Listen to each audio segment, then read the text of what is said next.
Živjo, sem Matej Cepin in poslušate 23. epizodo podcasta Goreči grm. Ta bo nekoliko drugačna kot so običajne, saj v njej ne bomo govorili o eni specifični osebi, ampak o poti vsakega od nas, no konkretneje o poti nas moških. S še dvema moškima, Robertom Šmalcem in Benjaminom Tomažičem, bomo skušali skozi osebne zgodbe in premisleke predstaviti 6 stopenj razvoja moške duše in značaja, kot jih je opisal avtor John Eldredge v knjigi Fathered by God. Zakaj ta vsebina sodi v podcast Goreči grm? Zato, ker oddaleč pogleda na naša življenja in nam govori o tem, kako jih v posamezni fazi narediti čim bolj rodovitna. Okoli sebe vidimo veliko poškodovanih moških, vključno z nami tremi seveda na nekaterih delih. Moških, ki so se morda v kakšni od faz zaustavili, ker so se v njej počutili sami. Nihče jim ni povedal, kako naprej in jih pri tem ni spremljal oziroma podprl. Koncept teh 6 stopenj je bil za nas 3 tak zdravilen kažipot, ki nas usmerja pri rasti. In upam, da bo tudi za vas. Stavim pa seveda, da bo ta epizoda zanimiva tudi za ženske, saj se namreč pogosto sprašujete o moških, ob katerih na tak ali drugačen način živite, in tole bodo 3 kar iskrene izpovedi. Opozoril bi še na 2 reči.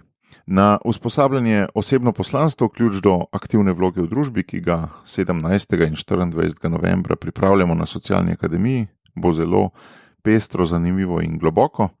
In pa na socialni teden, ki bo tokrat v letošnjem letu potekal v mesecu novembru in na katerega do začetka novembra lahko še prijavite dogodek, ki ga želite v tem kontekstu organizirati. Pa gremo kar v akcijo. Že veš, kaj je tvoj edinstven prispevek k boljšemu svetu in kako ga udejanjiti? V podcastu Goreči grm razkrivamo močne zgodbe tistih, ki že živijo svoje poslanstvo, zato da lahko ti najdeš navdih, prepoznaš svoje goreče grme in pogumno stopiš na novo pot. Danes bomo govorili o eni knjigi, ki se v angleščini reče Fathered by God, v slovenščini pa kako, Benjamin? Pustolovec, bojevnik, kralj. Pustolovec, bojevnik, kralj. Tega naslova si nikoli čisto dobro ne zapomnim. Bomo razložili, zakaj tako, zakaj ne tako. Z menoj sta prijatelja Benjamin Tomažič in Robert Šmalc. Živijo. Živijo. Evo, pa začnemo s kratko osebno predstavitvijo. Najprej mogoče Benjamin. Sej poslušalci te lahko slišijo že bolj osebno v 3. epizodi, ampak kdo si, kako živiš, v kateri stopni svojega razvoja si zdaj in katera stopna tvojega razvoja te je najbolj zaznamovala? Ja, sem Benjamin, mož in oče 3 fantov. Sam se počutim nekje tam najbolj močno zaznamovanega trenutno na kraljevski stopni, na stopni kralja, čeprav v različnih situacijah, kdaj tudi malo nižje ali pa malo višje od tega. Katera stopna te je pa najbolj zaznamovala v življenju? Verjetno največ spominov imam na stopno, če razmišljam nazaj, na stopnjah ljubimca pa pustolovca. Bomo pa še kasneje izvedeli, zakaj. Robert? Ja, Robert, mož, oče, 3 otrok, po izobrazbi programer. Mene so odnosi vedno tako zanimali, predvsem vzgoja otroka, ne? Ker sem bil tudi prostovoljc v študijskem času. Največ sem se ubadal stopno pustolovca, pa deloma tudi bojevnika, trenutno se pa vidim v vlogi kralja. Največ persepsi se s pustolovcem obadval z mladimi pustolovci, ko si bil prostovoljc? Oboje, v bistvu najprej sem se z mladimi pustolovci oziroma persep kot pustolovec, potem sem pa to znanje oziroma veščine tudi z mladimi delil. No, jaz pa Matej, mož in oče, 6 otrok, 5 je že rojenih, vodja Socialne akademije. Tudi bi se najbolj našel v vlogi kralja, tako da očitno smo ne sveti 3 kralji. Se nabrali tukaj, bi pa za razliko od vaju omenil bojevnika kot tisto vlogo, ki me je najbolj zaznamovala. Se mi zdi, da še zdaj padam vanjo zelo, zelo pogosto, no, pa bom o tem še kasneje več mogoče razložil. Zdaj pa mogoče za poslušalce nekaj konteksta. Mi vsi 3 skupaj poznamo nekje od novega leta, ko smo začeli to akcijo Exodus 90. Smo od takrat naprej še povezani v bratovščini in se zelo pogosto pogovarjamo o moških temah. Se nam je pa poleti, ko smo se pogovarjali, zgodilo to, da smo skoraj sočasno vsi 3 prebirali to knjigo, ki so jo prej z Benjaminom omenila, v angleščini Fathered by God, slovensko Apostolovec, bojevnik, kralj. In o njej vrgli eno zelo kratko debato v resnici in sem pa jaz tako izkoristil priložnost pa rekel več pa pol na podcastu. Ne. Da zdaj razložimo osnovni koncept te knjige. Knjiga govori o 6 stopnjah moškega razvoja, ki so ljubljeni sin, apostolovec, bojevnik, ljubimec, kralj in modrec. In za vsako stopnjo pove, kaj je v tisti stopnji značilno, kaj se zgodi, če tista stopnja ni v redu izpeljana, da naši očetje pogosto zafrknejo na različnih stopnjah in da imamo potem tukaj še enega drugega očeta, Boga, ki nas lahko tudi pelje skozi te stopnje, da je pa zelo fino, da ta moško popotovanje, ki so ga dali skozi vsi ta veliki liki, ne? Od svetopisanskih Mojzes, Jezus in tako naprej, pa do vseh risank, Levji kralj in podobno, pa vsi romani, da to lepo zaokrožimo, če se le da v svojih življenjih. Pa bi zdaj šli čisto vsako stopno, tako v pol minutke predstaviti, Benjamin, kaj je značilno za ljubljenega sina? V začetnem obdobju življenja, ko je naše iskanje usmerjeno tja, da se počutimo ljubljeni, da smo zaželjeni, da smo kot punčica v očetovem pogledu. Tako, da smo objeti, varni, če malo svetopisansko metaforo vzamemo, da smo še znotraj rajskega vrta, da ni še zlo vstopilo in napadlo, oziroma ni še tega izvirnega greha. Nekako je ta stopnja tista, ko se vzpostavljamo kot zaželjena bitja, ustvarjena nekako po Božji podobi. Kako bi jo datiral od nič do koliko približno? Vem, to je zelo nehvaležno, ampak recimo. Jaz bi rekel tam nekje v predšolskem obdobju, no? Recimo do 6. leta. Ampak itak se prekrivajo, se mi zdi, stopnje med sabo, pa včasih tudi gre precej različno. Morda tudi če kakšno leto kasneje, ampak že nastopi tudi apostolovec, ki je pa druga stopna. Robert, kaj pa je za njo značilno? Ti si zdaj očitno ekspert za apostolovce. Apostolovce pa pol v bistvu začne tam nekje od 6. leta, bi se rekel, pa naprej. Pri apostolovcu je v bistvu to značilno, da začne že fant sam raziskovati. Kot deček ga zanimajo stvari, kako se prižge vžigalnik, kako se kuri ogenj. To so neke te osnovne stvari, katere jaz opažam tudi pri svojem sinu, pa tudi ko gledam sam nazaj, sem jih tudi izkusil. Koliko imaš starega sina? Glih 6 let je. Aha. Tako da v bistvu ga zanima. Prelomno obdobje. Ja, prelomno obdobje.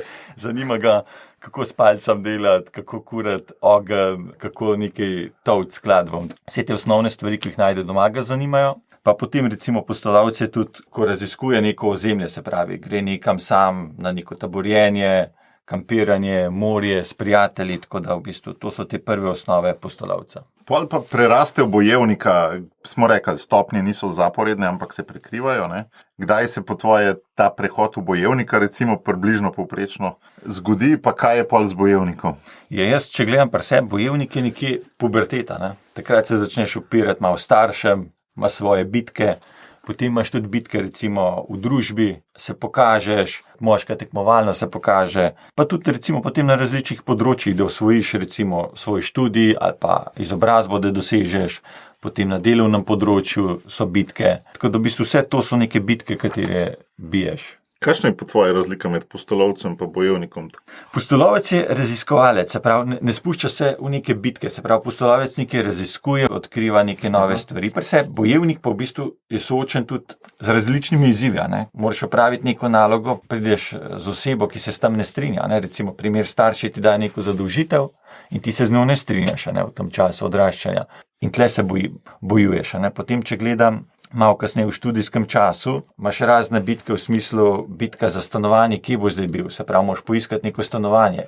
Pri bitkah je v bistvu določen cilj, kaj želiš doseči in bitka potem za to se odvija. Veš, kaj pri obeh je tako survival, ne? Pri apostolovcu je survival, ne? In pri bojevniku je survival, ne? To je podoben. Ja, sam se mi zdi, pri bojevniku gre tudi to, kdo je na nasprotni strani, ne? Apostolovec v bistvu... Je sam s sabo, ne? Tako, sam s sabo velikokrat, bojevnik pa te polni, da se fajtaš z nekom, ne? Da rasteš tudi ob tem, se tekmuješ na nek način. Se pravi, pri apostolovcu razbijaš ogledalo, ne vidiš več sebe in pa se fajtaš z drugimi. Ok, pol pa, ko smo si razdelili, sem pa jaz faso tega ljubimca, ki je pa kar zahteven, saj meni osebno, no. Ta bojevnik potem najde še višjo raven tega boja in se nekako počuti pol ljubljenega in da je sposoben tudi sam ljubiti. Se pravi, niso vse samo bitke, ampak opaža, da ga tudi Bog blagoslavlja in samo življenje z mnogimi prelepimi stvarmi, ki si jih je mogoče malo zbojeval, mogoče pa opazi, da niti ni vseh zbojeval, ampak da mnogo več je tistega, kar mu je dano. Ne govori samo o ljubimcu moški-ženska, ampak govori o tem, da je bolj pomembno še, oziroma da je še predstopnja je, da se počutiš ti ljubljenega od Boga. Seveda, naši možgani ga takoj na odnos moški-ženska povežejo, avtor John Eldridge ga pa na moški versus Bog. No in tate potem, ko se ljubimstvo namnoži, potomstvo se namnoži, postaneš družinski oče, pa ne misli samo tega, te vrže v stopnjo kralja. To je pa tisto, kar smo se vsi trije identificirali. Ko nisi več toliko bojevnik pa ljubimec, ampak dobiš kraljestvo v upravljanje. Zdaj, kaj so ta kraljestva? Hiša, podjetje, cerkev za duhovnika, župnija, nevladna organizacija lahko je njiva, ki jo imaš, recimo glih danes, ko sem šel mimo po cesti, sem videl spet soseda v avtodomu, ki ga ima totalno spedenega, ker pač pri starših živita z ženo, in je pač tisto njegovo mobilno kraljestvo, kralj. In potem, ko nekoliko zgubiš moč, pa prideš v fazo modreca, Benjamin. Ja, v bistvu gre v tej fazi modreca za predajanje, da prepustiš prestol tistemu, ki se čuti nekako na višku svoje energije, moči, pa ne z nekega tako zagrenjenega priokusa, ampak da se postaviš na mesto, za katerega si dozorel skozi to fazo kralja. In da lahko pol svoje izkušnje, mnenja, poglede, širino predajaš naprej, kot nek modrec, kot nek spremljevalec, kot tisti, ki pomaga mlajšim na tej poti do odraščanja. To je teh 6 stopenj, če jih še enkrat ponovim, za poslušalce, ki jih mogoče si niso zapomnili: ljubljeni sin, postolovec, bojevnik, ljubimec, kralj in modrec. Te stopnje niso čist zaporedno vezane, bi rekel po štromarsko, ampak se malo prekrivajo, kot eni gavusi zamaknjeni, če bi si jih predstavljali, recimo. Kar je pa mene najbolj nagovoril, je pa to, da na vsaki stopni rabimo nekega očeta. In naši očetje na nekaterih stopnjah seveda niso bili popolni. Eldridge tako zelo čustveno opiše ta občutek, ko se počutiš sam, ko si preveč ponosen, da bi koga vprašal, pa nimaš nikogar, ki bi te v tej stopni malo naprej potegnil. Pa to doživljam jaz včasih pri svojemu sinu, ki je 3 leta star, in pri kakšnih starih ljudeh, da se počutijo sami in ne vejo, kako naprej, sicer ne izrazijo tega tako, Eldridge to opisuje s popravilom na vrtu, kako v bistvu prvič nekaj popravlja in mu gre vse narobe in zgubi par dni s tistim in je ves besen in se počuti sam in zakaj se mogo počutiti sam. Kakšna je vloga teh vodnikov, očetov v teh naših življenjih? Imate kakšno izkušnjo osebno s tem? Jaz bi morda tukaj dodal še eno stvar, da smo vsi, ki smo očetje, tudi tukaj sveti 3 kralji, v bistvu tisti, ki včasih sfalimo, Da je to del življenja in tako morda, da ne bi kdo razumel, da obsojamo zdaj ali pa da se imamo mi za popolne. Tudi mi smo zagotovo dali kdaj občutek ali osamljenosti ali tega, da nismo na primeren način spremljali, vodili naših sinov oziroma tistim, ki smo jih bili poslani. To je bil zdaj disclaimer, Ja, to je bilo v oklepaju, tako dodatek. In tukaj je tisto iskanje bližnjih, ki jih pošilja Bog oziroma po katerih lahko rastem naprej, ki so mi poslani, da mi stojijo ob strani oziroma da mi kažejo tudi to podobo, še vedno nepopolno podobo Boga, dokler se ne obrnem direktno na in ga ne spremljam za nekoga. Kdo je to pri tebi konkretno? Več ljudi je. V bistvu, jaz sem imel kar malo problemov, ampak to bi kasneje, ko bomo prišli do stopne modreca, da ne bom preveč spoilov, ampak tako, ni samo ena oseba, ki me je na tej poti pomagala dopolnjevati lik očeta. Kje si pa najbolj to rabo? Na tistih stopnjah, ki so me najbolj zaznamovali prej, se mi zdi. Ja, to pa zavrtite nazaj epizodo. Kaj ima ti, Robert? Moj oče je bil prisoten bolj v teh začetnih stopnjah, potem pa, ko gledam, je tudi sam ene stopnje še ni dal čez ali pa se je na eni stopni ustavil.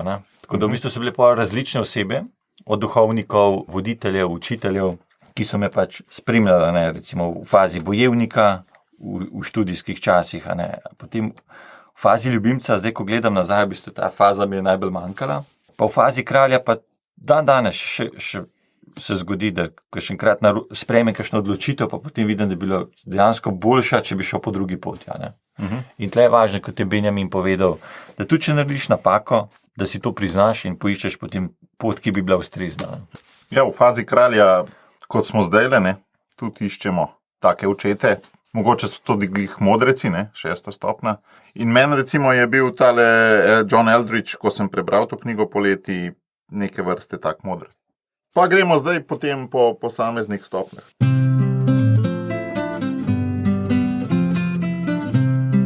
Ljubljeni sin.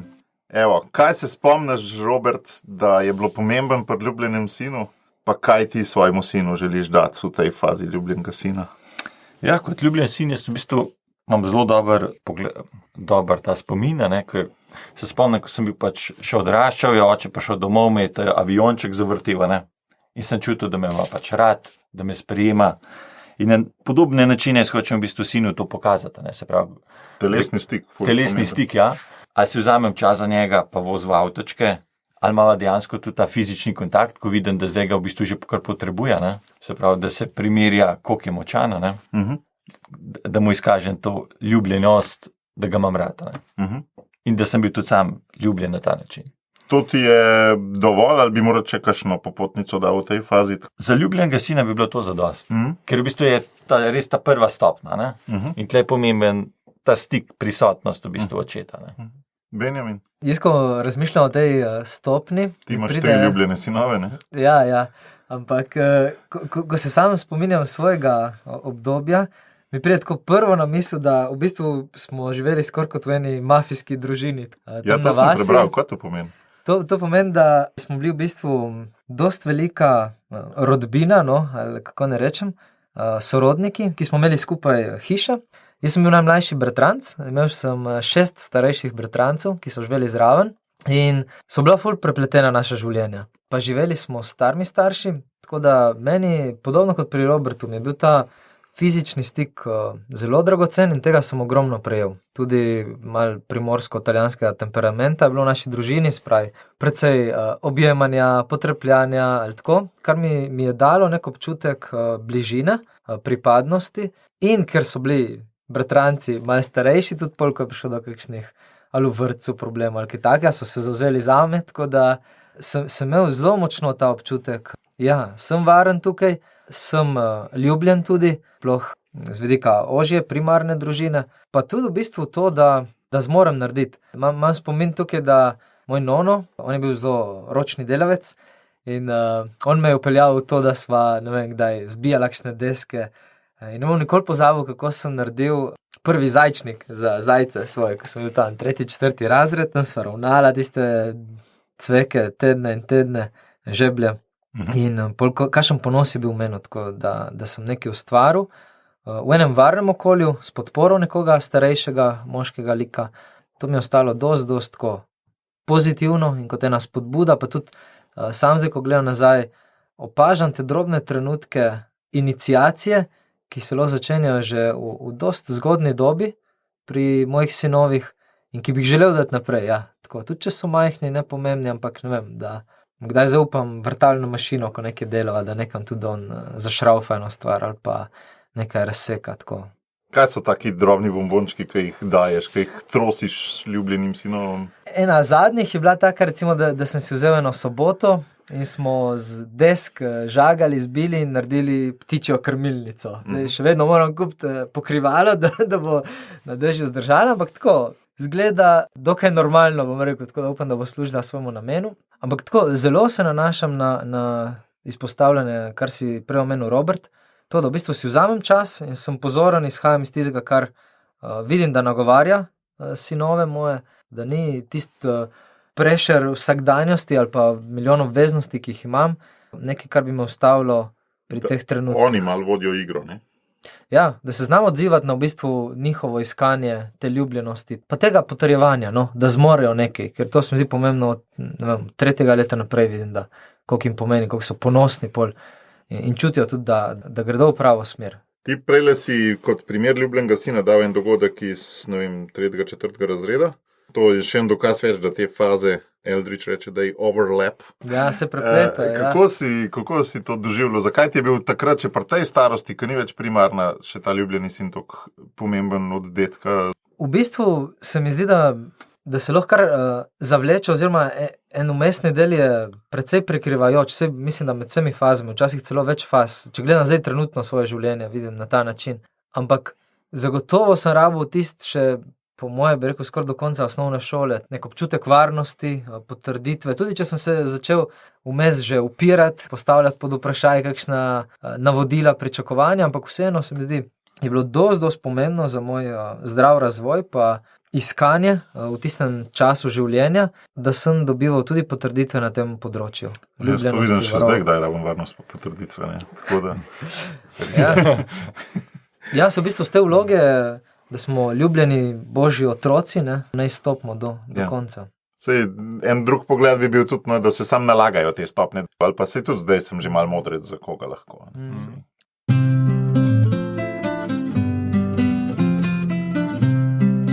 Od kdaj do kdaj je bil pri tebi tale pustolovec, Robert, naslednja stopnja?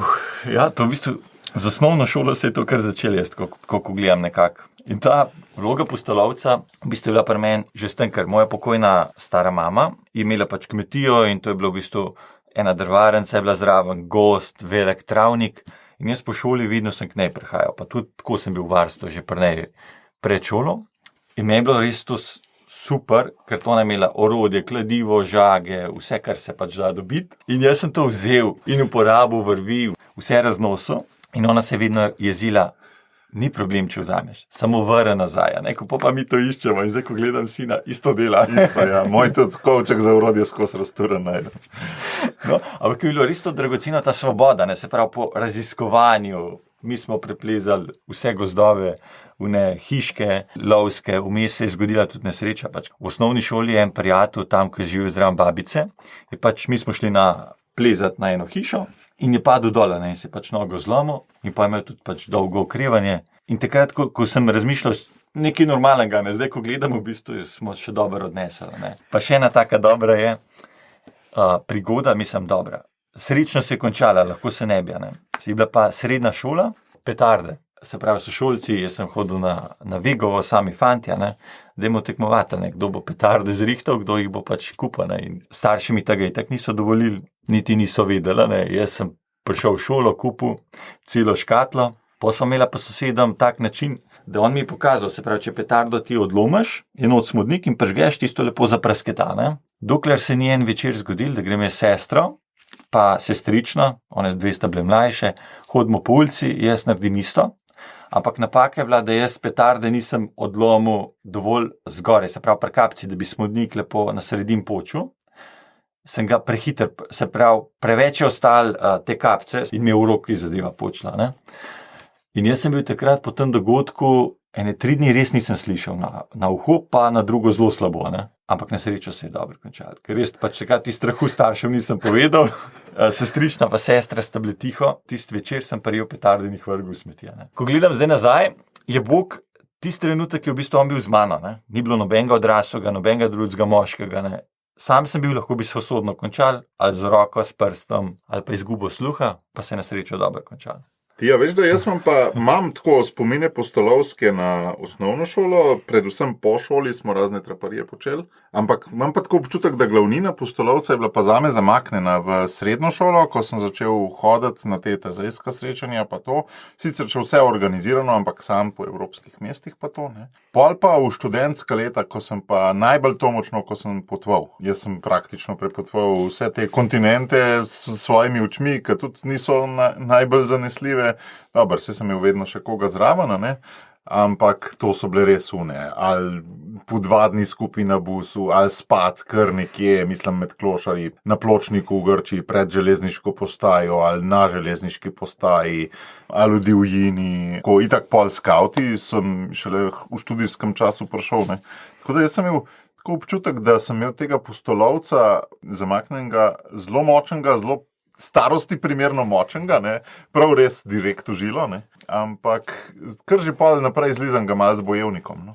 Pri meni je ta doba, imam občutek, da dosti dolgo vlekla. No? Trapari se spomnim iz osnovne šole, ko sva, ne vem, z bratrancem pred policaj bežala z motorjem ali kaj takega. Ne vem, moja mama se je sekirala, jaz sem v osnovni šoli redno prihajal domov, to že v prvih 4 letih osnovne šole, s podpisi, ne vem, sem moral 100-krat napisati, ne bom več plezal po grajskem obzidju. Jaz sem hodil v osnovno šolo, ki je bila del gradu. Tega je bilo res veliko, no, takrat. In se je nadaljevalo, ja. V srednji šoli, najmočnejše zagotovo pa tudi potem v študentskih letih. No, to, ko sem šel na misijonske tabore, prav tako videl sem, Matej, ko si izpostavil to, ko smo spali v Keniji, v Nairobiju, na letališču.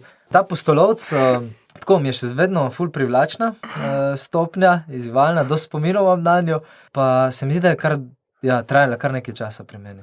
Se očitno je pri vseh, veste, zdaj sta to dobro opisala. Mislim, jaz tudi, ko gledam pustolovca, v študentskih časih sem jaz isto veliko potoval, ne? Še zdaj, ko gledam nazaj, 100 evrov si šel za en teden nekam, ne? V bistvu si zrihtal prenočišče, sem kar je letalsko karto bilo treba recimo kupiti ali pa vozovnico za vlak, tako da. Kako si Benjamin, ti si dobro to povedal. V bistvu se ta stopna zavleče, pa jaz zdaj, ko gledam na to stopno, v bistvu mi še zdaj zamika, da bi šel kamino prehoditi. Sam pač ni izvedljivo iz družinskega življenja. Je to zdravo, da se zavleče ali ni? Cel sektor mladinskega dela, v katerem jaz veliko delam, temelji na tem, ne, da mladi pač do 30 so še nedorasli in pustolovci, ne, po drugi strani pa to civilizacijska bolezen. Ne. Če se preveč zavleče v smislu, da ne prevzamemo odgovornosti za nekaj naprej, k čemur smo poklicani, zna biti to problem. To, da odgovarjamo pa na trenutni klic, ki nas lahko nauči nekaj, česar se res smo naučili v preteklosti. Klic devine. Recimo, ja, tudi lahko klic devine, po moje, prikšnih starejših odraslih. Zdaj tako, se mi zdi, če je beg od nečesa, je zna biti slabo. Če je pa odgovor na neke notranje hrepenenja, pa je po moje to del iskanja v življenju, ki je ves čas prisotno. Moj kolega Aleš Čerin govori o tem, kako je pustolovil, ne uporablja te besede, ne, ampak je dralno padalo še v času, ko je imel že 4 otroke in se izpostavljal nevarnostim in veliko popoldnev dal za to, namest za družino in kako mu je bilo pol to tudi del spreobrnenja in tako naprej. Ne. Tudi v družini ne, se rabi, paše, ampak je hitro preveč. Ne. Ja, zna biti, da moški, ko vstopajo, ko bomo vstopili v kakšno krizo srednjih let ali to, da je to ena taka mikavna faza, v katero bi znali zbežati, ne, pred odgovornostjo kralja, recimo, ne. Ker nimaš nobenih bojev, v bistvu sem raziskuješ nove stvari. Ne? Je pa pustolovec faza, ko imamo sinove, da pa sinom skupaj lahko nekaj izkusiš, ne? In ga poučiš v tej fazi. Z tega vidika je pa to lahko pozitivna stvar. Ne? Ja, se strinjam, men ful ostajajo v bistvu odnosi oziroma ljudje, tako kot Matej si rekel, nikoli nisem šel sam. Tudi te dogodivščine v bistvu vedno ostajajo z nekom skupaj in spomin na tisto osebo ful močno zasidran v meni pol. En pa road trip iz družino. Staršema in sestro smo šli v Nemčijo, v Francijo, v Švico, v Italijo in potovali z avti tako po teden, 2. Fantastična izkušnja, zvrati se jih spominjam. Ne. Tako da evo, ena stvar, ki je za aplicirati v primer dobre prakse naše družine. Ne.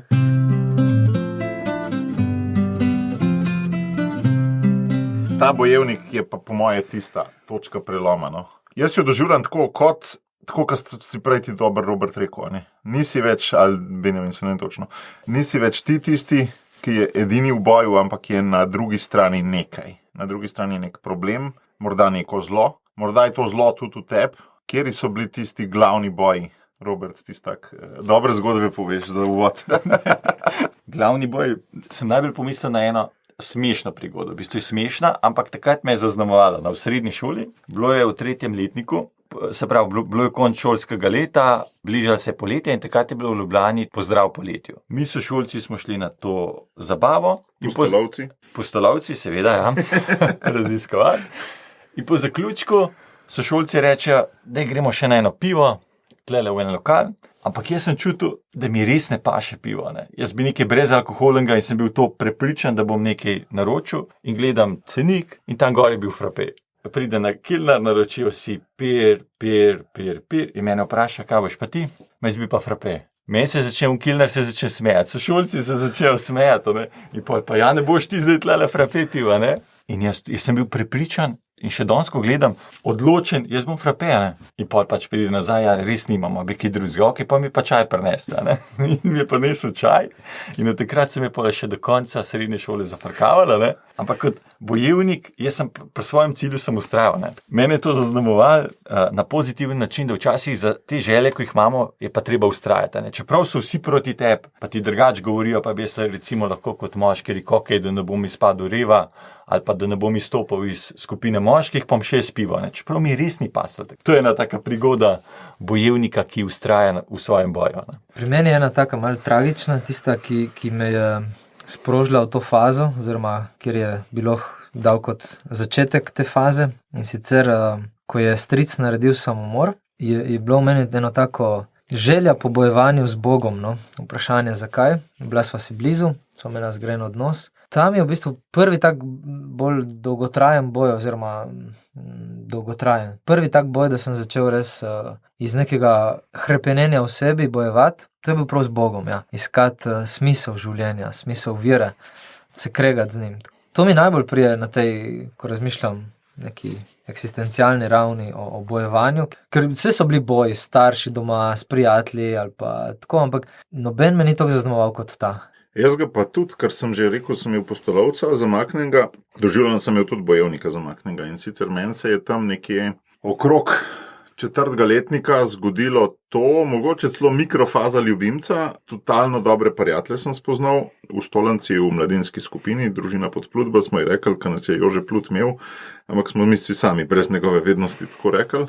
In pa smo si naredili vse, tako ni da ni, ne. Mi smo si naredili članske izkaznice, pa majčke, pa kapce, pa služenja, pa...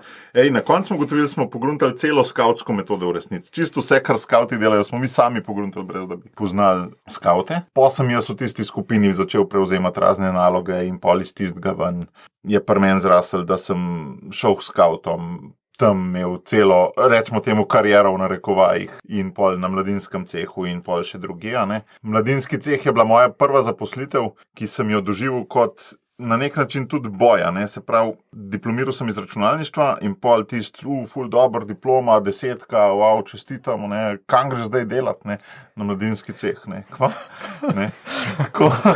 Ampak zaradi česa sem šel jaz delati? Zato, ker sem verjel, da z svojim računalništvom v tistem trenutku ne bom ničesar dobrega svetu prinesel. Se pravi, ta razlog je bil v bistvu bojevniški. No in pol jaz, to je bila služba, moja plača je bila minimalna, 256 €, če se preračunam takrat nekaj tasga na mesec, ampak jaz sem bil včasih dan in noč, jaz sem včasih prespal na cehu, ne vem, enkrat se spomnim, sem prespal tam in zjutraj ob 9 smo šli izvajati tisti seminar, ki sem ga prejšnji večer razvil, ne. Take stvari, no, ki so bile v bistvu boj za boljši svet na razne načine in iz tega sem jaz že pol, ko sem že tudi malo ljubimca šel, no, sem bil še zmeraj pretežno v fazi bojevnika in celo čutim, da sem še danes zelo velikrat.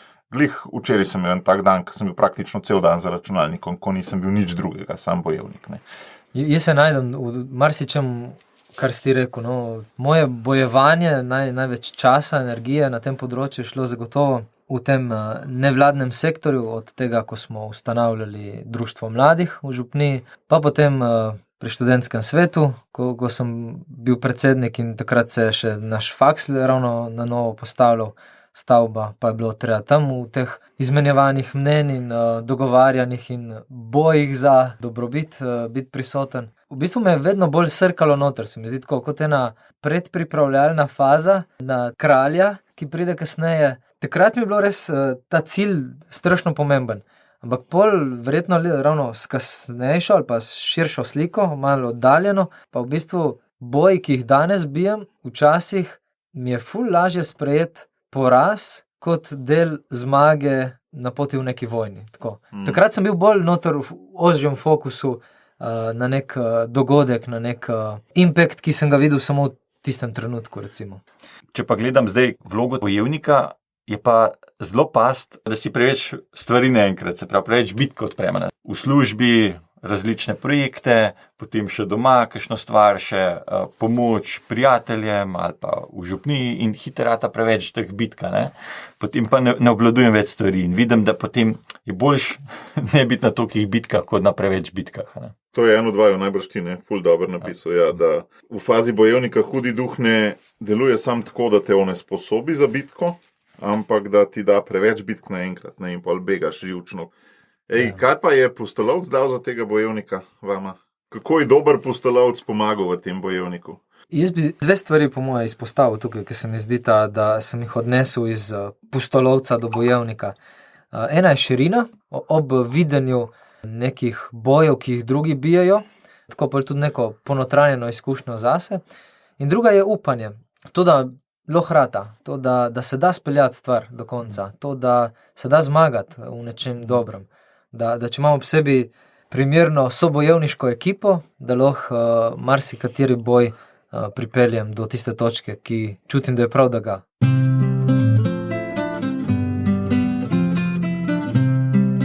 Se je vama pa tudi zgodil kdaj, da kakšen prijatelj iz bojevniških let kar zginil, ko se je zacopil? V ljubimca, ne? Tako, 1, 2, 3 prijatelji so bili taki, a veš, smo bili ful skupaj par skautik, pa to, pa vam punco dolga, pa ni bilo več, nekaj izginil v to fazo ljubimca, ne, v naslednjo. Ja, se mi zdi, da faza ljubimca, no, nismo še tam, ampak...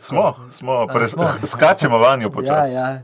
No, če skačemo, je nekaj novega, se mi zdi, če nas ta bojevniška faza na tej ravni občutkov ali pa nekih emocij, ki so tako adrenalinsko povezane z nami, napolnjuje, je bolj tista zaljubljenost, pa spet ne gre za nujno samo za zaljubljenost do deklet, čeprav verjetno najmočneje to doživljamo, ampak nas lahko celostno posrka. Se mi zdi, ker to je tudi tista faza, ki nam potem nekako odgovarja na smisel življenja v tem pogledu darovanja in moje vloge poslanstva na tem svetu. Zelo močno, verjetno.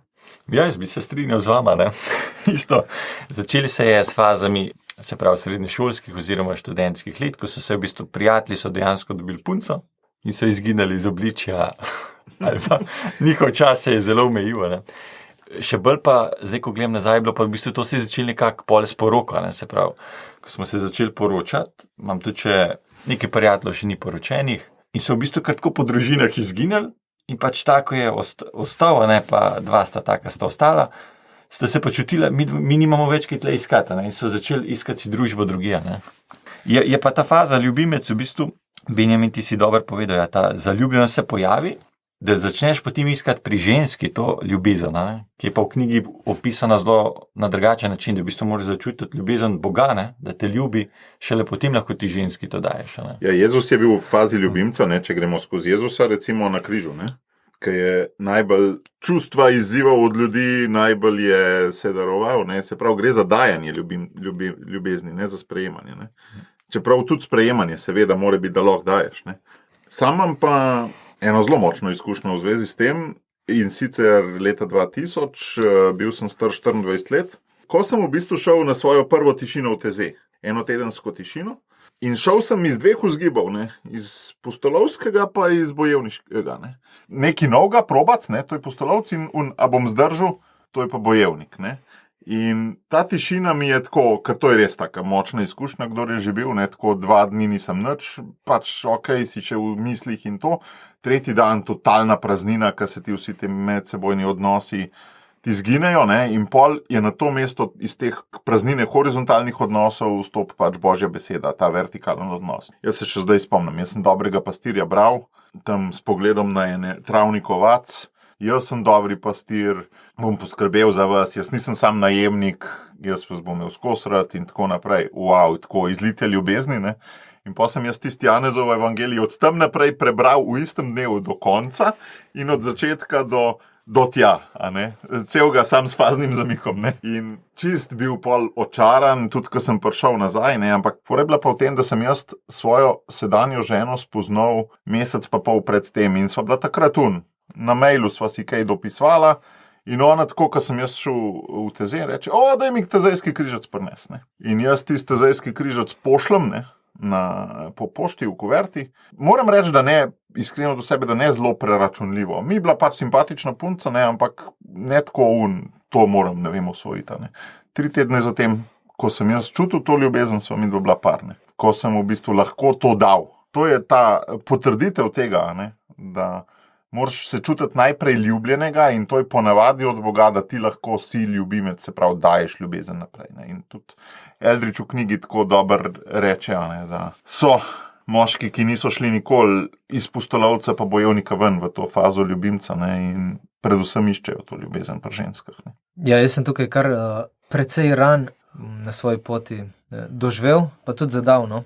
Verjetno prav zaradi tega, ker sem vstopil v odnose s puncami na način, pustolovskih izkušenj ali pa bojevniških nekih zavojevanj, recimo. In ker nisem bil še sposoben dejansko te ljubezni na primeren način dati naprej, darovati. Tukaj se zagotovo najdem tudi v tem, da je marsikatera rana bila zaradi prehitevanja ali pa po moje tako, zaradi iskanja neke ljubezni do sebe, brez v bistvu tistega pogleda darovanjskega do drugega. Bini mi dobro spovedal.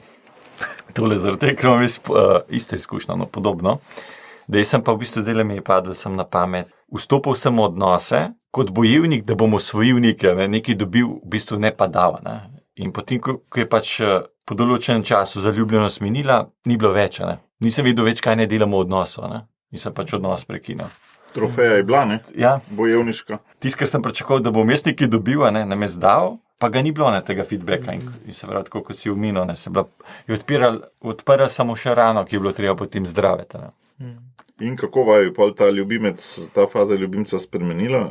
Kaj je bilo drugače kot prej v bojevniku? Jaz mislim, da sem počasi dozoreval, da sem odkrival prek raznih tudi nezdravih odnosov ali pa problematike, pač s pornografijo, pa z iskanjem nekega pripadniškega mesta v različnih družbah, v bistvu v svoje mesto in položaj, ko sem se res čutil ljubljen, da me polni ta ljubezen, da sem vreden. Ne v smislu sem tistega varnega, kot je ljubljeni sin na začetku, ampak v smislu tako, zdaj je Bog, ki me sprejema in ki mi daje to ljubezen, da jo lahko dajem naprej, da sem jaz tudi njegovo orodje tudi na tem področju. No. Tukaj je bila zame ful odkritje teologije telesa, to sporočilo darovanskosti, podarjanja za drugega, pa čas premišljevanja, ki sem ga spet imel v misijonih, v teh misijonskih taborih. Se mi zdi ta mal asketska odmaknitev od vsakdanjega življenja,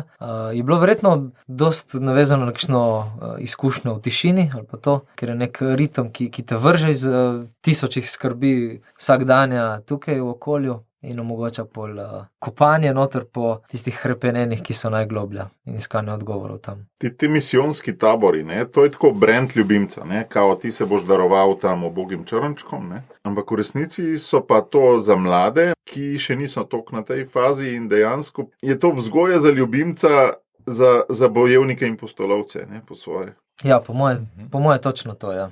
Odločitev gre iz faz predtem. Tako kot za mojo tišino, ne? Ja, točno tako. Bojevnik in pustolovec se odločita, dobita pa ljubimca, ne?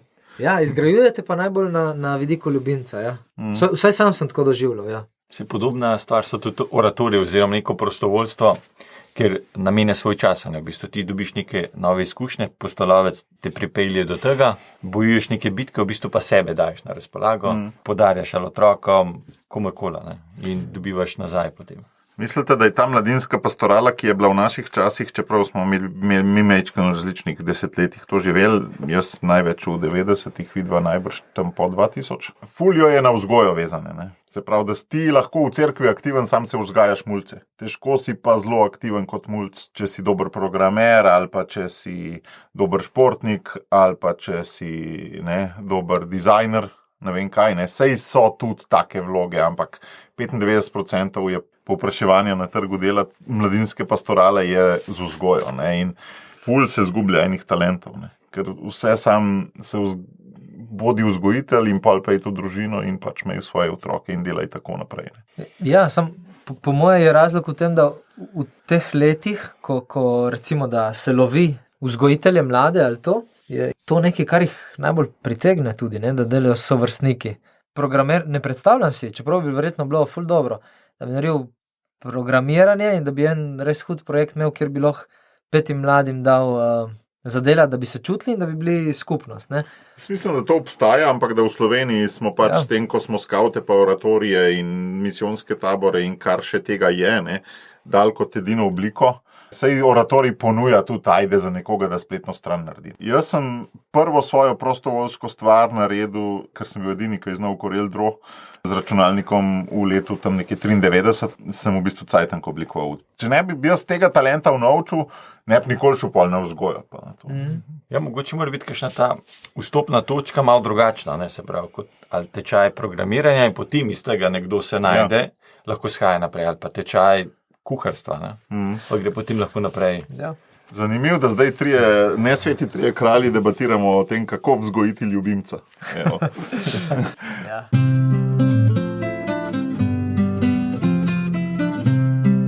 Tale kralj je pa nekaj, kar vsi trije živimo. Zdaj, kaj so največje težave te dobe, to pa lahko smo zelo iskreni. Ja, da kot kralj v bistvu prevzemaš vso odgovornost, vse napake in tudi kiksa, ne?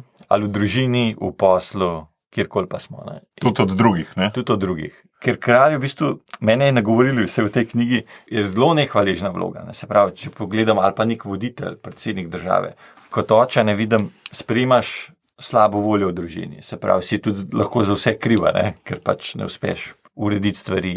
Bom dal tle še eno tako zanimivo izkušnjo, službena je sicer bolj. Imeli smo en projekt in smo delali, ker smo pač malo zamujali.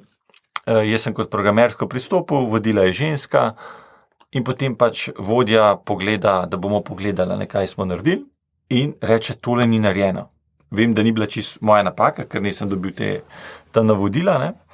Ampak sem videl, tisti trenutek sem jaz videl, bom jaz le prevzel odgovornost. Sem potem pač rekel, tole nismo uspeli narediti, ker nekaj je prišlo do napake v komunikaciji, ampak le bomo odpravili. Se pravi, prevzel sem odgovornost in potem po tem dogodku smo uredili, se mi je ta zahvalila in smo bili vsi zadovoljni. Se pravi, lahko bi pa se delo, to ni moja odgovornost in bi se zadeva zaciklala. Ne. Tako da tle je šlo zelo v pozitivni smeri, se zadeva končala in tudi v družinah ponovadi ali pa na drugih področjih se stvari tako odvijala. Se pravi, moraš prevzeti, čeprav ni čisto tvoje maslo, ampak moraš pač prevzeti odgovornost. Zglih obratno, imam veliko primerov preseb, ko jo ne prevzamem, ne? Ko pač pustim, da stvari grejo. Go with the flow, ne? V teh mojih kraljestvih, ki so, ne, družina, socialna akademija in še kakšno, ne pogledam celostno, ampak se usidram nekam od spodaj v bojevnika in tam bijem neke bitke, ne upravljam pa celote. Ne? Meni pa verjetno mi ostaja še od bojevništva, to, kar si prej rekel, Robert, sem se čutil nagovorjenega kot ena mojih šibkosti tudi, da je preveč teh bitk. Preveč kraljestev ali preveč bitk?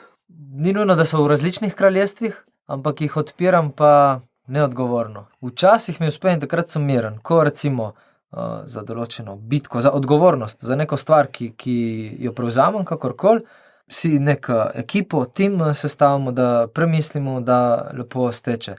Doskrat pa obratno, negativno. V tem smislu me mal tukaj posrka, mal tja in pol skačem z ene na drugo in čutim, da ni to najboljši način ali pa sploh dober način za v bistvu vodenje, za kraljevanje, za biti odgovoren. No. Prehitro prevzemanje odgovornosti ali na račun nekega strahu ali osebnega videnja, včasih tudi morda nadutosti ali pa želje. To je pri meni ena taka. Tle jaz vidim dve možni bolezni, ne? Če se zdaj postavim v vlogo nekoga, ki to od odzuni gleda. Ena je ta, da kot kralj nimam fokusa. Drugo je pa ta, da se mi ne da biti kralj in raje zdrknem v vlogo bojevnika in pač bijem te bitke in ne skrbim za celoto. Ne? Se mi zdi, da jaz obema podlegam. Ne? Ja, jaz tisti prvi verjetno še bolj kot drugi. Se strinjam s tabo. Jaz pa drugi, po mojem, malo bolj. Jaz pa vidim, Matej, da je v bistvu najtežja vloga kralja je v družini. Ker tam največ ranjenosti pride na plan, na enih je osebno mi kakšne stvari res tudi težko sprejeti, biti tako odgovoren in je lažje tako pobegati, zapustiti kraljestvo pa iti malo v boj oziroma postolovca, tek je taka idealna rešitev malo za pobegati. Najtežje je pa ustrajati v teh bitkah, ker ti največ dajo, bitka, se pravi v tem kraljestvu, v družini ti največ ti da.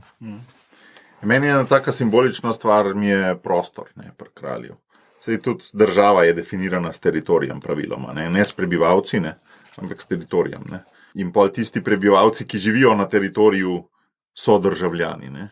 Meni je bilo pred par leti, v bistvu pred -5 do -3 leta, je bilo eno tako obdobje, ko sta se mi obe dve kraljestvi prostorsko postavili. Ne. Se pravi, iz stanovanja smo šli v hišo, ne, doma. Stanovanje pa hiša je drugačno, bolj zahtevno seveda v hiši. In drugo, tudi na socialni akademiji, ko smo svoje prostore najdali in šli vanje in jih tudi začeli urejati, never ending story, ampak kakorkoli. Ta prostor se mi zdi, da ima tako pri kralju ful pomembno vlogo v resnici, bolj kot si mislimo, no? Teritorij. Ja, zagotovo. Meni tukaj nagovarja na tej stopni še ena stvar, v bistvu ta Jezusov spodbuda, ko se tam učenci kregajo med sabo, kdo je največji, ne? Kdo je kralj med njimi, car. To v bistvu kako preusmeri fokus, res to služenje, ki je vezano na odgovornost, se mi zdi, ne? Tisti, ki želi biti prvi, naj bo služabnik. In tako res, kako nehvaležna vloga v bistvu, ker sedi tisti najmočnejši ščit, ne, za tiste ostale, za svoje kraljestvo. Po eni strani, po drugi strani pa je to tisto, se mi zdi, tako kot sam čutim, ali če gre na poslovnem področju, ali v družini, za odnose, kjer sem kralj, da dajem to varnost, ne. Pa ne v smislu v bojevniški drži, ampak tudi v odgovornosti, da to gre v to pravo smer, da je naravnano tja, kamor je najboljš za moje kraljestvo, da pride. Tudi to, ne, da kralj ima svoje bojevnike pa ljubimce pa pustolovce, ni on to. Ne. Kako svoje otroke potrjevati v njihovi bojevniški pa pustolovski vlogi, kolikor jo je že, saj mlajši, ko so manj jo je, ampak polsko sveč, ne. Pa seveda tudi ljubljene sinove in hčere. In ne sam zdrkant v te vloge, ne.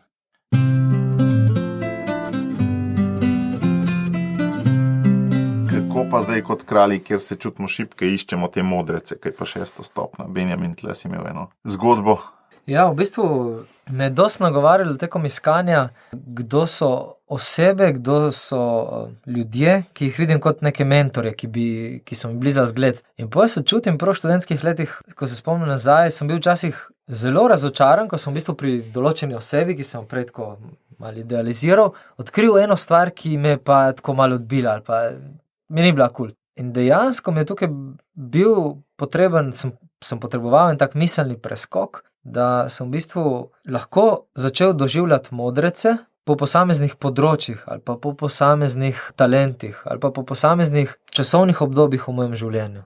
Da ne iščem zdaj nekoga, ki mi je alfa in omega zgled vsem in mi bo znal odgovoriti na moja osebna, intimna vprašanja, na moja strokovna vprašanja. Morda prav zaradi tega, ker sem premalo imel tega osebnega stika z Bogom, kot s tistim dejansko arhetipom nekoga, ki odgovarja v vsakem trenutku na ta pravi način, in prevelika pričakovanja od ljudi, ki smo vsak na svojem področju ranjeni ali pa nepopolni, mi je to bil pol kar velik izziv, no. In zdaj se mi zdi, mi je dosti lažje, tako ko res imam ljudi, ki jih ful cenim, spoštujem, z veseljem vprašam za nasvet, tudi ful miren sem, če mi pokažejo drugo pot, kot si jo prej imel recimo v svoji glavi, ampak da mi dopolnjujejo te vloge tistih, ki mi kažejo modrost v bistvu, ki me učijo odkrivanja poti za naprej. Modrec je taka dobra faza, ker v bistvu modrec ne bo razlagal, kje si ga kiksnil pa to, ampak ga ti vpraša za nasvet, ne? In potem ti on odgovori na tvoje vprašanje, a si to narobe naredil ali bi to lahko izboljšal. Se pravi, modrec je na razpolago, ne bo pa sam delil znanja. In jaz ponavadi v življenju sem tudi tako. Sem črpal od ljudi, kateri so že neko pot prehodila, ne? In sem jih imel za zgled in sem pač tiste stvari, katere sem takrat rabil, vzel, ne. Imam eno še izkušnjo tudi srednje šole, jaz sem imel težavo vedno z angleščino in smo imeli profesorico za angleščino, ki je res pritiskala. Ona je mene skozi tu narobe in sem se boril za tiste enke, dvojke, no na koncu sem maturo naredil pol s 3, ker sem bil ful ponosen in ona name. Ampak le vodenje je bilo napačno, ne? Vsaj nek feedback sem pogrešal, ne? In kaj se je pol zgodilo? Jaz sem šel na faks in jaz sem šel s tem strahom, kaj zdaj narediti, ne? A znam angleško govoriti, ne znam. In sem šel pač na izmenjavo v tujino, ne? In takrat mi je pol zalaufalo, ne? Sem rekel, zdaj moram pa začeti govoriti, ne? Tako da, ko gledam na vidik modreca, je lahko včasih ima ta oseba zelo dobre stvari zapovedati, kaj je v redu, kaj bi mogel izboljšati, ampak na napačen način to posreduje, ne? Da ti lahko tudi škoduje, ne?